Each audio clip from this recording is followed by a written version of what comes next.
안녕하세요. 바라온교회 박동성 목사입니다.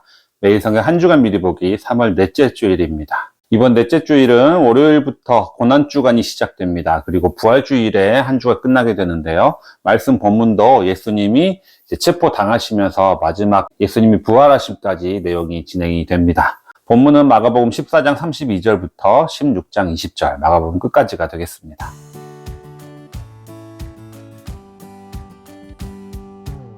먼저 크게 한번 훑어보면 14장 32절부터 42절은 예수님의 겟세마네 기도, 그리고 43절부터 52절은 예수님이 체포당하심을 기록하고 있습니다. 53절부터 65절은 예수님이 공회에 신문당하시는 과정이고요. 66절부터 72절은 신문당하는 동시에 베드로가 예수님이 3번을 부인하는 내용이 기록되어 있습니다. 15장으로 넘어가서요. 1절부터 15절은 이제 총독 빌라도의 신문을 받게 되고 그 결과 예수님의 십자가형이 확정이 됩니다. 16절부터 20절에서 예수님은 이제 로마 군인들에게 희롱을 당하시고요. 22절부터 41절은 예수님이 십자가에 못 박히시고 숨지시는 과정이 자세히 기록되어 있습니다. 42절부터 47절은 예수님의 무덤에 묻히시는 내용입니다. 그리고 마지막 16장 1절부터 13절은 예수님이 부활하시고 나서 제자들에게 나타나시는 내용들, 그리고 14절부터 20절은 예수님이 제자들에게 선교 사명을 주시고 승천하시는 내용으로 마가복음이 마무리가 되겠습니다. 그럼 자세히 한번 살펴보겠습니다. 예수님과 제자들은 감람산에 있는 겟세마네라는 장소에 도착하셨습니다. 그리고 다른 제자들은 그곳에 둔 채 베드로와 야고보, 요한 이 3명의 제자만 데리고 갑니다. 마가복음은 이때 예수님의 말씀을 이렇게 기록하고 있는데요. 내 마음이 심히 고민하여 죽게 되었으니 너희는 여기서 머물러 깨어있으라. 성경에서 예수님의 감정을 이토록 극도로 표현한 곳은 이곳이 유일합니다. 마가는 이처럼 예수님의 인간적인 모습을 적나라하게 드러내고 있습니다. 그리고 나서 예수님은 세 제자에게 기도하라고 지정해준 장소에서 본인은 조금 더 가셔서 엎드려 기도하시는데 기도의 내용은 이러했습니다. 이 잔을 내게서 옮기시옵소서. 그러나 나의 원대로 하지 마옵시고 아버지의 뜻대로 하시옵소서. 그리고 돌아왔을 때 제자들은 이제 자고 있는 거죠. 근데 한 번이 아니라 예수님이 3번을 기도했는데 제자들은 3번 다 깨어있지 못하고 자고 있었습니다. 극심한 고통 속에 있는 예수님과 편안히 자는 제자들의 모습을 통해서 마가복음은 이 제자들의 미성숙한 모습을 마지막까지 보여주고 있습니다. 예수님의 기도가 마치자마자 가룟 유다가 무리들을 이끌고 예수님을 잡기 위해서 도착합니다. 아마 예수님이 계신 곳을 유다가 잘 알고 있는 이유는 이곳이 평소에 예수님과 제자들이 기도하러 자주 오는 곳이었기 때문일 겁니다. 하나님께 기도하고 평안을 찾으신 예수님의 모습과 검과 몽치를 들고 찾아온 무리들의 모습이 또 대조가 됩니다. 예수님과 3명의 제자가 함께 있을 때 가룟 유다는 예수님을 찾아와 입을 맞추면서 누구를 붙잡아야 할지를 알려주게 됩니다. 예수님이 체포당하실 때 있었던 사건들이 몇 가지 기록되어 있습니다. 일단 첫째는 예수님의 제자 중에 한 명이 칼을 빼서 대제사장의 종의 귀를 떨어뜨리는 내용입니다. 우리는 다른 복음서를 통해서 이 사람이 베드로라는 것을 알고 있지만 마가는 누구인지는 밝히지 않습니다. 그리고 둘째는 다른 제자들이 모두 도망가는 사실입니다. 그 중에 마가는 다른 복음서에서 기록하지 않는 한 청년에 대해서 기록하고 있는데요. 그는 처음에는 예수님을 따라가려다가 무리에게 붙잡히자 잡힌 옷을 벗어버리고 벗은 몸으로 도망간 청년의 이야기가 있습니다.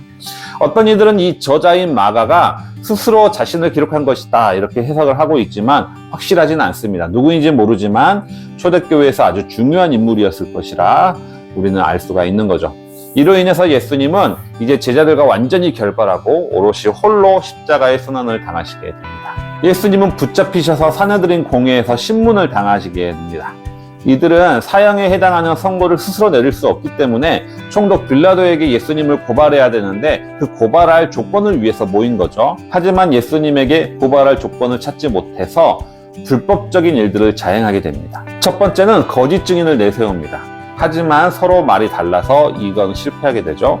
두 번째는 유대인들이 지키는 미슈나에 의하면 사형에 해당하는 재판과 관련된 판결은 낮에 해야 됩니다. 하지만 이들은 밤에 이 모든 것을 진행해 버립니다. 세 번째로 신문 과정을 보면 대제사장이 내가 찬송받을 이의 아들 그리스도냐 이렇게 예수님에게 유도 신문을 합니다. 그때 예수님이 내가 그니라 이렇게 대답을 하면서 신성모독죄로 판결이 되는데요. 하지만 미슈나에 의하면 이렇게 본인이 하나님을 직접 언급하지 않으면 신성모독죄는 무죄라고 기록되어 있습니다. 하지만 그럼에도 불구하고 예수님을 유죄라고 판결을 해버리는 거죠.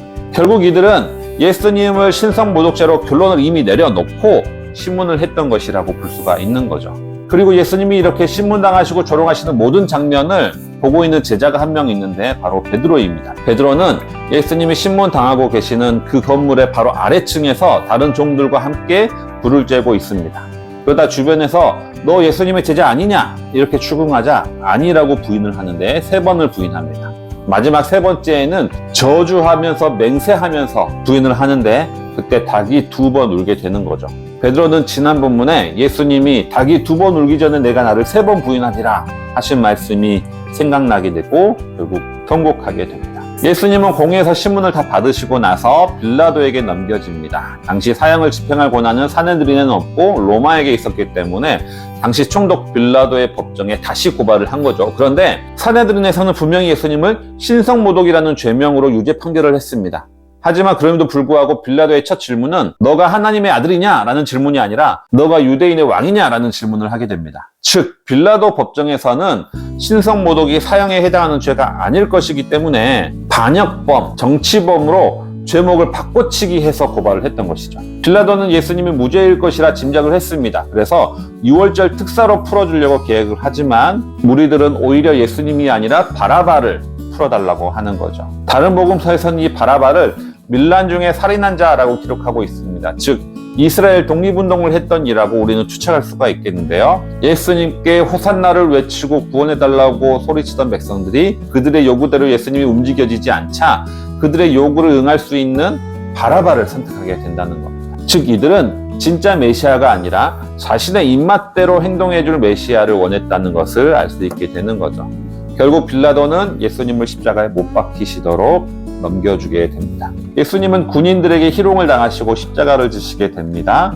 십자가에 지쳐서 더 짊어질 수 없을 지경에 이르자 구레네 사람 시몬을 시켜서 십자가를 대신 지우게 하는데요. 마가는 이 시몬을 알렉산더와 루포의 아버지라고 소개하고 있습니다. 아마도 그 이유는 알렉산더와 루포가 초대 기독교 공동체의 중요한 인물들이었기 때문일 것이죠. 예수님은 제3시에 십자가에 못 박히십니다. 그리고 그 상태에서 많은 사람들, 종교 지도자들과 무리들에게 조롱을 받으십니다. 제6시가 되시자 온 땅에 어둠이 임하게 되고 그 어둠이 계속되는 상황에서 제9시가 됩니다. 그때 예수님은 엘리 라마 사박다니 하고 크게 소리 지르시고 숨을 거두시게 됩니다. 예수님이 돌아가실 때 사건 중에 마가복음은 2가지의 사건을 특징적으로 기록하고 있는데요. 첫째는 예수님이 돌아가시자 대제사장만 들어갈 수 있도록 가로막고 있었던 성소의 휘장이 위에서 아래로 찢어지는 사건이 있고요. 그리고 둘째는 한 백부장의 고백입니다. 그는 예수님의 숨지심을 보고 이 사람은 진실로 하나님의 아들이었도다 라고 고백을 하게 됩니다. 예수님이 돌아가신 후에는 아리마대 요셉이라는 사람이 등장하는데요. 마가는 이 아리마대 요셉이 사내들인 공회의원이면서 하나님의 나라를 기다리는 자라고 소개합니다. 다른 복음서에서는 부자이면서 예수님의 제자 중에 한 명이라고 소개되어 있기도 합니다. 아무튼 이 아리마대 요셉은 빌라도에게 예수님의 시신을 달라고 요청한 다음에 예수님의 장사를 지내게 됩니다. 예수님의 제자들이 모두 도망간 상태에서 예수님을 희롱하고 십자가에 못 박힌 로마 군인 백부장이 하나님의 아들이라고 예수님을 고백하고 예수님을 고발했던 사내들인 회원이 예수님의 시체를 장사 지냈던 이야기는 참 아이러니하고 놀라운 이야기라고 할 수가 있습니다. 아리마대 요셉이 누구인지는 정확하게 알 수 없지만 어떤 이는 요한복음 3장에서 밤중에 예수님을 찾아온 바리새인 니고데모가 아리마대 요셉의 다른 이름일 것이라고 말하는 사람도 있고요. 또 다른 신학자는 예수님에게 첫째 가는 율법이 뭐냐라고 물어봤던 그 서기관, 나중에 예수님이 너는 하늘나라에서 멀지 않다라고 평가를 받았던 그 서기관일 것이다 라고 말하는 학자도 있습니다. 물론 정확히 누구인지는 알 수가 없는 거죠. 마가복음 16장은 예수님의 부활하심에 대한 기록입니다. 1절부터 8절은 안식 후 첫날 여인들이 무덤에 가서 빈 무덤을 발견한 내용입니다. 무덤에는 예수님은 보이지 않고 한 청년이 앉아 있는데 그 청년은 2가지 소식을 알려줍니다. 첫째는 예수님이 부활하셨습니다. 그리고 둘째는 예수님은 제자들에게 말씀하신 대로 갈릴리로 먼저 가셨습니다. 라는 2가지 소식입니다. 이후 9절부터 13절은 부활하신 예수님이 여인들과 다른 제자들에게 나타나신 이야기입니다.